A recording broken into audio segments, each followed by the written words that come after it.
Shots fired. Bullets graze ex-US President Donald Trump.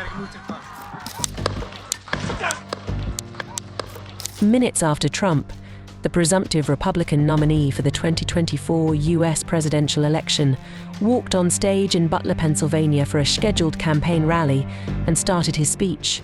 If you want to really see something that said, take a look at what happened.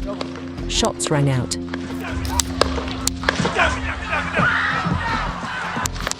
Chaos and confusion followed as more like what we heard.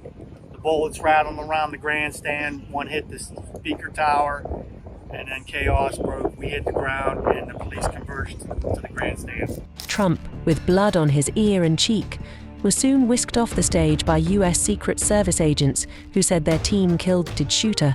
A spectator also died in the incident, while 2 others were reportedly critically injured. Trump's team quickly confirmed he was doing fine, and shortly after, the Republican leader took to his social media platform Truth Social, where he offered more details about the incident. In a post, Trump wrote, "I was shot with a bullet that pierced the upper part of my right ear. I knew immediately that something was wrong in that I heard a whizzing sound, shots, and immediately felt the bullet ripping through the skin. Much bleeding took place, so I realized then what was happening." This was Trump's last rally before his nomination for president from the Republican Party, but it ended in gunshots with people fleeing in fear. President Joe Biden, who is locked in a heated campaign against Trump in the run-up to the November election, condemned the attack. Look, there's no place in America for this kind of violence. It's sick. It's sick. It's one of the reasons why we have to unite this country. We cannot allow for this to be happening. We cannot be like this. We cannot condone this. Politicians on both sides of the aisle in the US have been reacting to the shooting at the Trump rally with shock and condemnation. Barack Obama, the former US president, wrote in a post on X, "There is absolutely no place for political violence in our democracy. Although we don't yet know exactly what happened, we should all be relieved that former President Trump wasn't seriously hurt, and use this moment to recommit ourselves to civility and respect in our politics. Michelle and I are wishing him a quick recovery." U.S. Senate Republican leader Mitch McConnell also took to the social media platform where he said, "Tonight, all Americans are grateful that President Trump appears to be fine after a despicable attack on a peaceful rally. Violence has no place in our politics. We appreciate the swift work of the Secret Service and other law enforcement." His Democratic counterpart, U.S. Senate Majority Leader Chuck Schumer said, "I am horrified by what happened at the Trump rally in Pennsylvania and relieved that former President Trump is safe. Political violence has no place in our country." The Secret Service, which was initially handling the case, said it was investigating the incident as an attempted assassination, but the FBI has now taken over the case. This evening we had what we're calling an assassination attempt against our former president, Donald Trump. It's still an active crime scene. As I mentioned, we have a number of agents on scene. We also are working closely with other federal agencies, our state partners, and our local police partners as well. Meanwhile, the FBI has identified the shooter as 20-year-old Thomas Matthew Crooks of Bethel Park, Pennsylvania.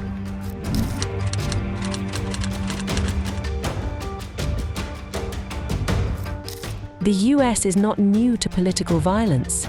The attack on Trump is one of more than a dozen presidential assassination bids in US history. There were 15 direct assaults on presidents, elect and candidates between 1835 and 2005, according to a congressional report published in 2008. However, additional attacks have been attempted since then. Over the course of 46 American presidencies, 4 have been assassinated while in office. On April 14, 1865, then US President Abraham Lincoln was shot dead in the head by John Wilkes Booth. He was shot at while watching a performance at Ford's Theatre in Washington, D.C. He died the following morning.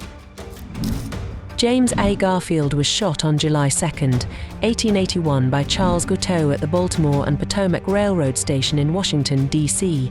Garfield was shot in the back and another bullet grazed his shoulder. He lived another 79 days before dying on September 19th from infections sustained when his doctor treated his wounds with unsterilized fingers and medical instruments. William McKinley was shot on September 6, 1901 at the Temple of Music in Buffalo, New York, by Leon Czolgosz. McKinley was shot twice in the abdomen and died on September 14th.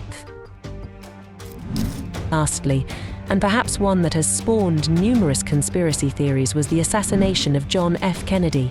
Kennedy was killed on November 22, 1963, while riding in a motorcade in Dallas, Texas, with his wife and First Lady Jackie Kennedy and others. The president was shot in the back and the head by Lee Harvey Oswald from the 6th floor of a nearby building. Kennedy was pronounced dead at a local hospital approximately 30 minutes after the shooting. Trump himself has faced at least 2 alleged assassination attempts.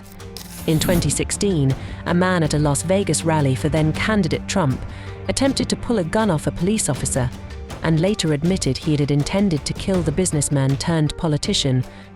A year later, another man attempted to steal a forklift during a Trump rally in an alleged assassination bid.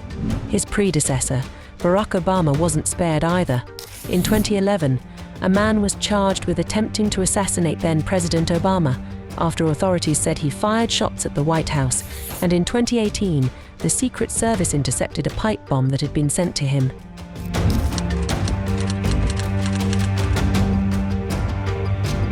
The assassination bid against Trump has drawn attention to concerns about political violence in a deeply polarized US. Less than 4 months before the presidential election, the easy availability of guns in the country has only exacerbated the problem. According to data put together by the Gun Violence Archive, although the US is on pace to see a drop in mass shootings compared to last year, the number of incidents so far this year has already far surpassed the mid-year totals from a decade ago. The country is still averaging over 1 mass shooting per day this year, and could break over 500 mass shootings for the 5th year in a row. Meanwhile, as the US and the world grapple with the news, what's left unexplained is how a gunman was able to get so close to the former president in an area that had been swept by Secret Service agents, where backpacks were banned and spectators screened individually.